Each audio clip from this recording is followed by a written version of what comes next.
So in the last video, which is episode 2 for Model 2, I was able to discuss that before the introductory paragraph, as per organization, you have to ensure that you have the right structure of whatever will come before the introduction paragraph. For the case of an article writing, the title must come before the introductory paragraph. Also, if it's going to be a published one in newspapers, the author, yeah, or the writer's name must also the author lining must also come after the title of your article. Okay. So now, yeah, let's move into the remaining parts of the organization, of your organization. Let's say that way. So now we have the introductory components. Now, when it comes to, for the organization, don't forget organization overview, we have the introductory paragraph, you have the body of the paragraph, and you also have the concluding paragraph. Now we are talking about the introductory paragraph. Now, what your introductory paragraph must contain in any writing, though, not just restricted to article writing alone. Should I say that one of one of the things that tend to be similar, maybe that's why titling is skipped, right? One of the things that tends to be similar when it comes to organization across all kinds of writing, be it argumentative, letter writing, expository writing, speech writing, is the paragraphing when it comes to organization. That is the introductory paragraph, the body of the paragraph, and the concluding paragraph. You would always have these three formats in your writing. So now let's dive into it. What should be in your introductory paragraph? I'm trying to move my screen. Why is it not moving? Okay, I think it is. Sorry. So the first thing you need to note is that you need to have the hook. Introduction must have the hook sentence, context or background sentences. Now, I would say that this should be sentences because mostly you are giving a word frame when it comes to WAEC writing. And if you want to meet up to the word frame, then for the introductory paragraph, you need to build on this. Although we are also going to talk about how to win the examiner's art, because there's a way you can calculate your word frame without counting word for word on what you've written about. Okay. So I digress. So let's move to the the main point or the main idea of why we are here, which is the introductory component. So the hook, the context or background, you need to have sentences for this, like I've stated earlier. Then the thesis statement and the main idea of it. So you're wondering, what are all of these? I'm just getting to know this for the first time. Well, welcome to Learn English Online with Teacher Chana, because here I teach you and give you in-depth analysis on what you're meant to know. Okay, so now we are going to discuss the hook. Now, the hook, let me try to, the hook is the first sentence. Pay attention to the first sentence of an article. Not only an article you're writing, it is the first sentence of your writing, and its job is to grab the attention's reader and make them interested in the topic. It's just like you're trying to create content online. The first 3 seconds has to be very interesting. That's it. Like it. That's it. If the first three sentence, if the first 3 seconds, sorry, if the first 3 seconds, oh no, if the first 3 seconds of your hook for your content, video content online is not interesting, then definitely people might not watch through till the end. So you really want your examiner to be glued, because the examiner have seen a lot of monotone. When I mean monotone, I mean boring kind of introductions that they're just like, okay, you just have the content idea. Okay, let me see how you structurize your writing. Okay, let me just look out for your errors. And they are moved to, just give you anyhow score and move to the next script. So you want the examiner to be glued. That's the idea, to be glued to your script, to be happy when reading your script. Trust me, a lot of examiners are irritated when I mark English script.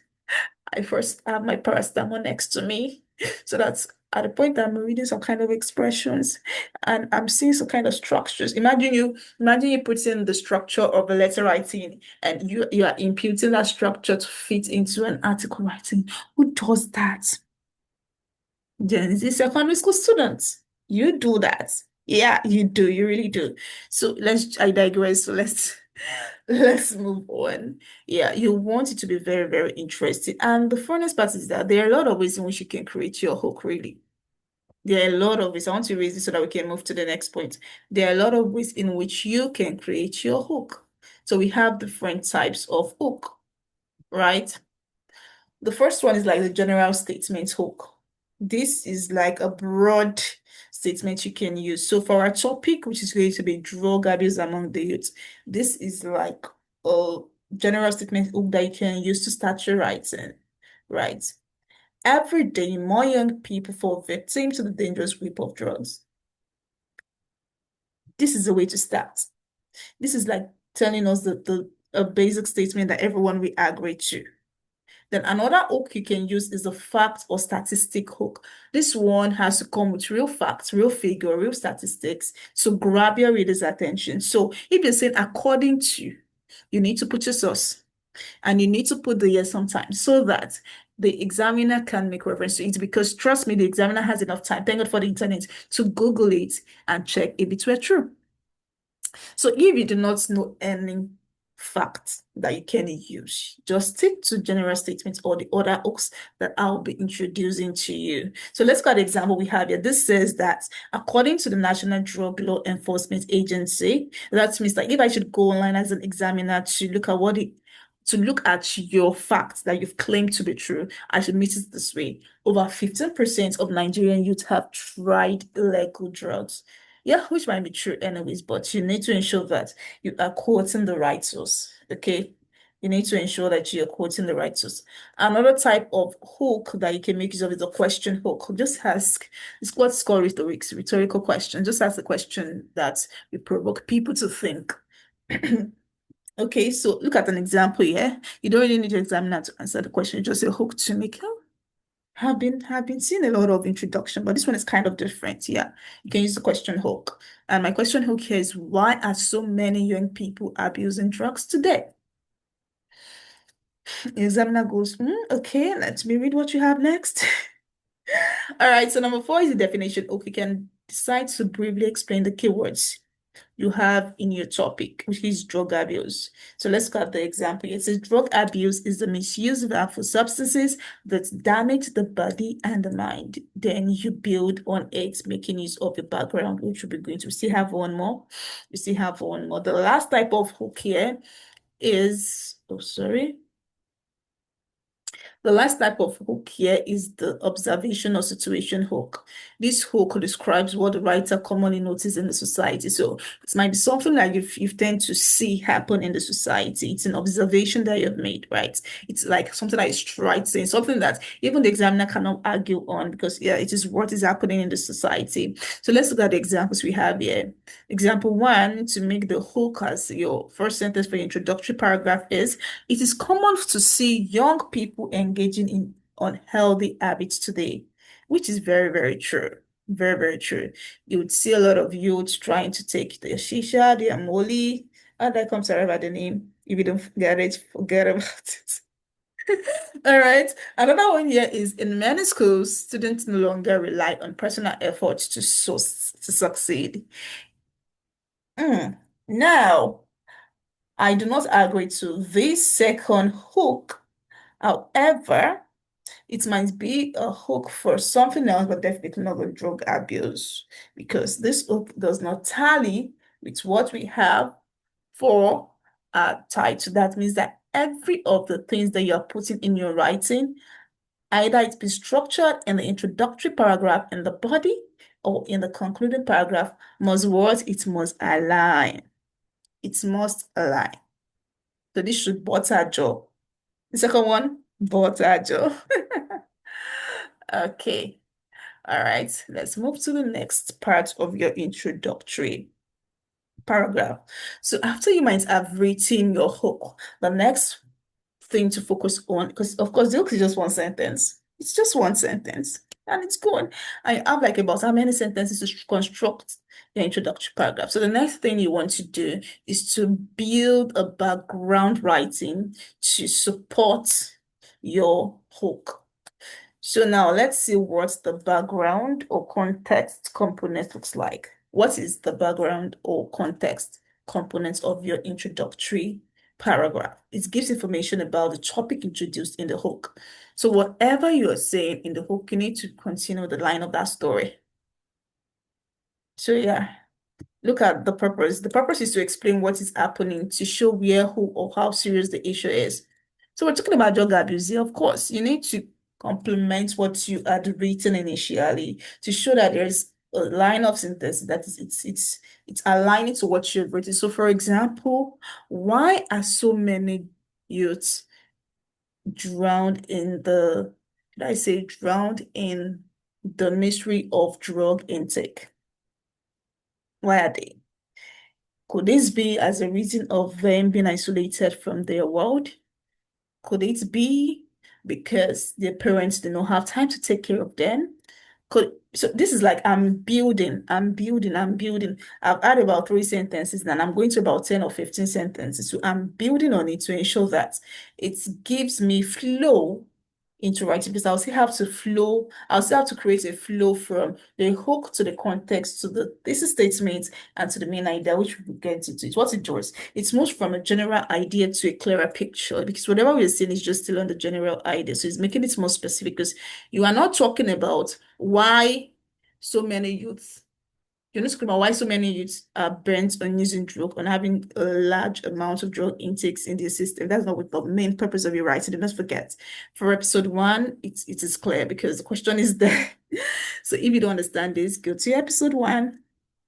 Our main purpose is to discuss the causes and the solutions, right? So we have to hammer on that, right? We have to hammer on that in the thesis statement, and it has to link.